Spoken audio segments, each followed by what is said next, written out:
Size bir sual verim. Kişi kim bana cevap verin. Bugünün rahatlığını içinizde hissedirsiniz mi? O boşluğu doldurduğunuzu fark edirsiniz mi? Allah'ın rahmetini ve o huzuru içinizde başka bir hissin ve duyarlılığın olduğunu fark edirsiniz mi? Her insanın içinde bir boşluk var. Hayatın siri buradadır ki bu boşluğu biz bazen doldurmak için yanlış yerlere adım atırıq. O içindeki o boşluğu sigaretle doldurmağa şeytan sağ kapı açacak.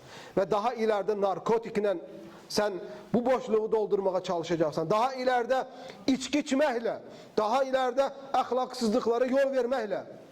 Emin olun. Vallahi billahi tallahi. And olsun Allah'ın ad ve sıfatlarına.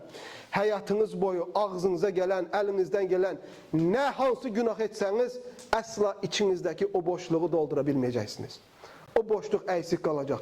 O boşluğu sadece doldurabilen bizim namazımız, Allah'a gerçekleştirdiğimiz ibadettir. Ateiste sual verirler. Niye bu kadar serhoş olursan? Özde savadlı.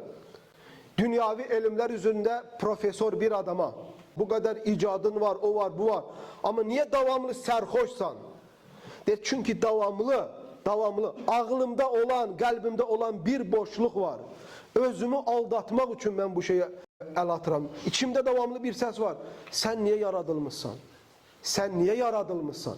Sen niye bu dünyada varsan? Sen öldükten sonra neler olacak? Bu şeylere ben cevap tapmadığım için çaresini özümü, ağılımı itirmekte buluram. Çünkü cevap tapa bilmirəm.